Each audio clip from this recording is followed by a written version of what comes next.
McGregor. The Texas Rangers are investigating the killing of 5 people today in a neighborhood just a few blocks away from where McGregor High School is. According to police, it happened along West 8th and Monroe Street. Reporter Andrew Moore is in that area right now. We've also got Darren Wallace at a local church where a vigil is expected to be held. But first, let's get things over to Andrew. Andrew, what do we know so far? What can you tell us about the day's events? Well, Chris, police finally cleared out of this area maybe about 20 minutes ago after processing evidence at the homes behind me here on Monroe Street. Both DPS and the city have said that there are 5 victims killed today, but they've not officially released the names of those victims. That said, there is a GoFundMe page naming 2 of the victims. You can find that at kcentv.com. McGregor police did put out a press release that said that they showed up to the scene after shots were fired. They were fired upon by a suspect. They then fired back. Eventually, they took him into custody. They have not released exactly where they took him or what condition that suspect was in. We did also speak to a neighbor out here who said that she had video of what happened. She showed us some video of police actually chasing a vehicle on the next street over.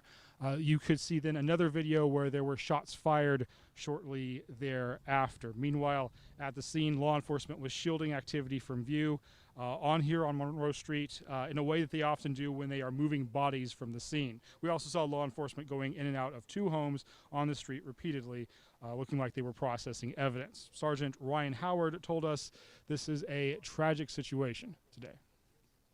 This is tragic news to actually have to give out. It is not something that I look forward to, this morning when I came to work. So it's one of those situations where, it's really thoughts and prayers for the community and actually the county.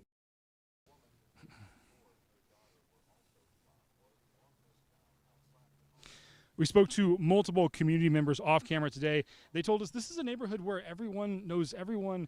Many people are related, and some people have family members that were one of the victims here today. A woman told us that she couldn't go to work today after seeing this. Someone told us that their kid didn't want to go to school after hearing the shots that were fired. So this is a community that does not have a lot of answers right now and is extremely shaken by this event. Live in McGregor, Andrew Moore, 6 News. I know exactly what you mean, Andrew. I was out at one of their high school football games a couple of weeks ago. Everybody does know everybody out there. A real tragic day. Thank you for that report, Andrew. We're going to check back in with you if you get any more updates, so give us a holler if you do. Now let's get things over to Darren Wallace, who's outside the Bethlehem Christian Church right now. Darren, you've been able to talk to people around the area about what happened. What can you tell us? Yeah, Chris, I am live at the Bethlehem Christian Church in McGregor.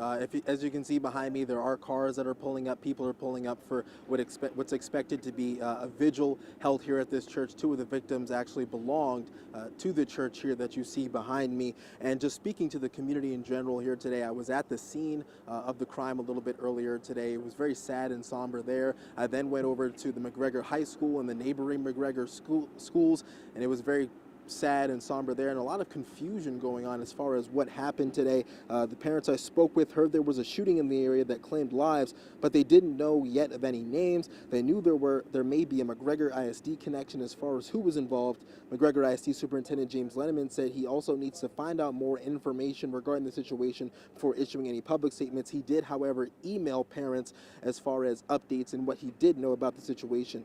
Troy and McGregor ISD also canceled after-school activities today, including sub-varsity level football games. The dismissal procedure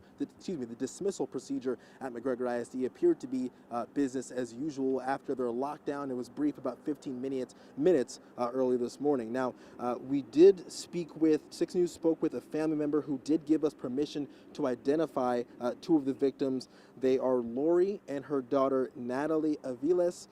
The family tells us Lori was an associate pastor at Bethlehem Christian Church, and Natalie was a worship leader. I also spoke with family members of them, and they actually said that one of them was set to become a doctor.